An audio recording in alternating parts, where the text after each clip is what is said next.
ideological relations between... Economic. And instead of ideological, we'll use philosophical. But with politics, how did the French and Indian War change? And we're doing outside evidence first. How did the French and Indian War alter the relationship in terms of politics? What changed? What did colonists now want? Representation. Representation. Okay, colonists now want representation. What other political changes were made or took place?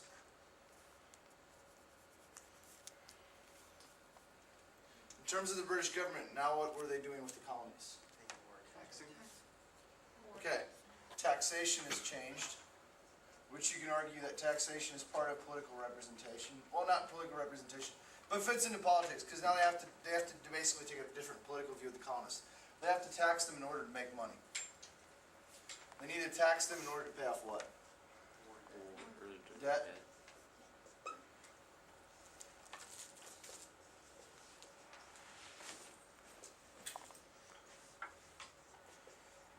The bulk of taxation is probably going to go with economic, though. You'll use taxation to kind of like, before you get into representation, you'll use taxation to kind of like present the root cause of like the representation issue. The colonists want representation if they're going to be taxed. It's pretty simple. If you think about it too with political and outside evidence and taxation, what was Franklin's brainchild?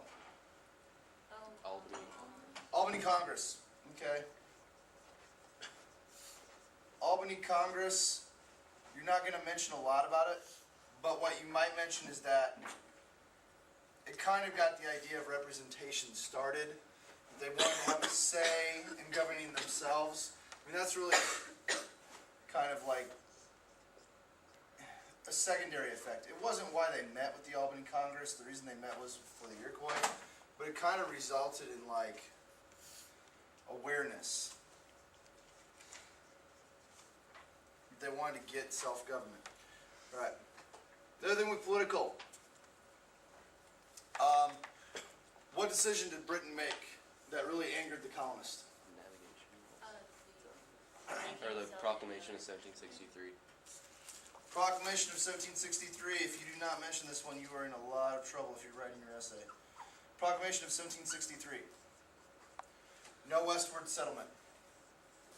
Now, outside information, and this goes back to like how we talked about what was the root cause of the problems of representation, it was taxation. What was the root cause? What was the reasoning why they needed to do the Proclamation of 1763? So they wouldn't anger any more Indians. Pontiac's Rebellion. That's outside information.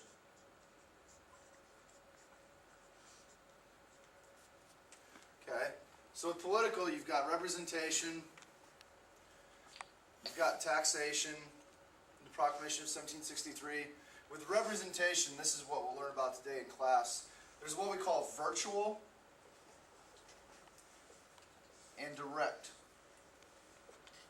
Virtual means like, in theory, the representative represents everybody, even the non-voters. And direct means that the people who voted directly for them, that's who they really represent. The British believed in virtual representation. Even though the colonists couldn't vote for the British argued that they took into account the colonists' considerations. Well, if you think about it, if you can't impact whether the person continues in their job or not, they're probably not going to be very sympathetic to your demands or needs. Whereas direct representation, the colonists wanted this because you vote directly for your representatives. So they figured it would end up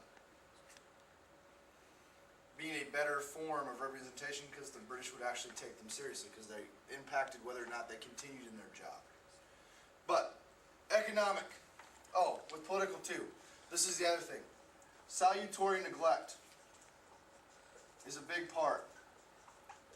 Because you have to set up how before the French and Indian War the British kind of ignored the colonists, didn't pay attention to them. And then after the French and Indian War, the colonists are now the focus of the British because who is gone? The French. The French are all gone. So now with salutary neglect, the British are more aware of the situation. They are now taking care of their children, those colonies they ignored for a long time. I mean, the British really, if you look at how every other, like Spain, France, the Dutch, how they set up their colonies, England kind of just like encouraged colonization, sent people over, and the colonists kind of did what they wanted. They had their own way for a long time, and after the French and Indian War, the British are kind of like, well, we've got to pay some stuff off. You know, you guys didn't really want to listen to us during the war, so we're going to start cracking down. And that's where it gets to economic and taxation. What was the British economic philosophy called? Mercantilism. Colonies exist for the benefit of the mother country. Mercantilism. You got to make sure that you mention that. Okay? The colonies are meant to be exploited. That's kind of the British setup. So it means the British want to export more than they import. So they've got to make sure the colonists are buying just for them, just from them. So what was it called where the colonists were only allowed to sell and purchase goods, and they had to make sure that they were following guidelines with trade? Navigation laws. Good. Navigation laws. The British put the navigation laws in place around 16, I think, like 1630s, around that time period. But here's the thing. If you think about salutary neglect, what did they not do? Yeah, they didn't enforce it. It wasn't enforced. It wasn't enforced until around the 1750s after the First World War. Okay? So why are they all of a sudden enforcing it? Do they need the money for the taxes? Yep, generate revenue. They want money.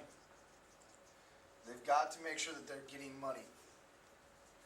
So you've got taxation, mercantilism, navigation laws, and then they're going to start making new tax laws. New tax laws come into play.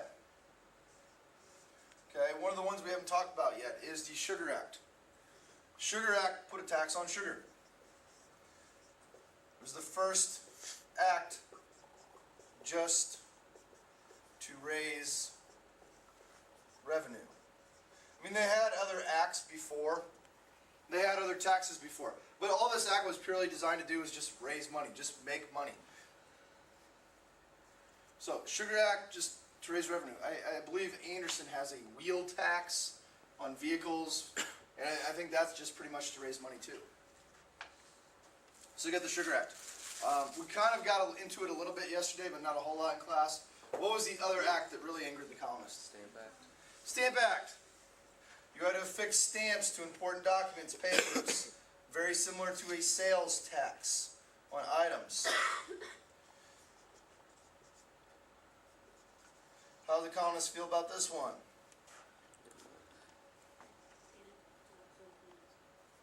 They weren't pleased, yes.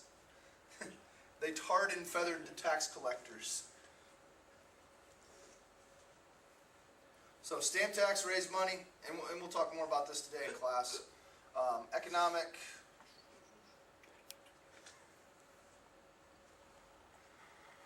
I mean, you could mention, there's other acts too, like there's the Molasses Act. The problem is, when you look at the economic, you can't go past, I believe, isn't the stopping point 1763? They ask you to answer that question. What's the stopping point, they said? 1766. Okay, so 1766. So when they give you a stop date and a start date, what that means is the start date 1754. 40. Okay, 1740. So what they're saying is you can use anything between these dates. But anything outside of that, I mean, well, you can use stuff before 1740 if it's used to like set up your point. You know, like navigation laws happened before 1740. Well, that's just kind of like information that you need to help establish the motives and the background of what's going on. But if you start mentioning stuff that happens after 1766, if it's in the conclusion and it fits, like if you're talking about stuff that'll lead up to the American Revolution, that'll work. But if you're trying to use, I think the stamp tax barely fits in, and a lot of the acts that happen afterward don't really apply. Like there'll be we'll talk about this. There'll be a Quebec Act, intolerable acts, other acts. Those might not fit into the 1766 deadline that they're setting, because that's really where they want most of the information to come from. But with philosophical, our third main point. Okay, how do the colonists now view themselves? Like they should have more power over the.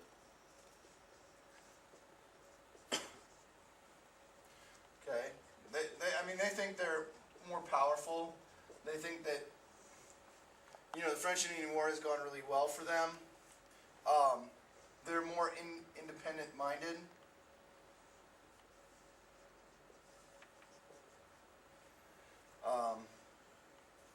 Definitely one of the philosophical differences is they really want expansion of the colonies. They want to expand westward. And that might be where you mentioned it gets them into conflict with the British, and you can talk a little bit about the Proclamation of 1763 again. How the colonists are independent-minded and they want to expand. The other thing is philosophical differences. When we talked about Chapter 5, what did we know what was happening in the colonies as far as population? It was raising. It was what? Finally going up. It was going up. It was doubling. It was doubling every 25 years. Okay. The other thing that was happening too, what was the average age? 16.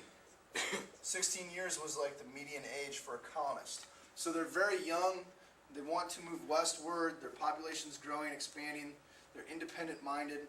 Okay, that's kind of how philosophically they become different, and you're going to need to go into a lot of detail about that. You just can't stop there. But with the British, I mean, how has the British view of the colonists changed? How did the British view the colonist? Okay.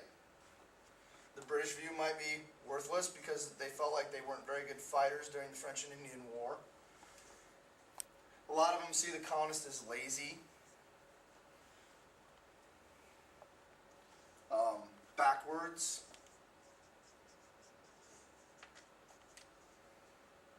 Disorganized. Like not together as a union. Oh, okay. Disorganized is what you're saying? Yeah. Yeah, they're not organized. They don't really care about what's best for the whole group. So the British attitude towards the colonists philosophically is very negative. Now here's the thing with philosophical. There's going to be documents that you can use to really prove this point. Especially when you get into here, you can talk about the background of the French and Indian War. Like with the British, you can talk about how Washington really wanted to be a British officer, and he was going through kind of his son. It wasn't an internship, but he was basically working with Braddock. That was the end goal for Washington, and he didn't get it. But there'll be a lot of documents where you can point out the British attitude towards the colonists, how they treat their own guys, and that kind of helps you get more outside information into that. Pause that.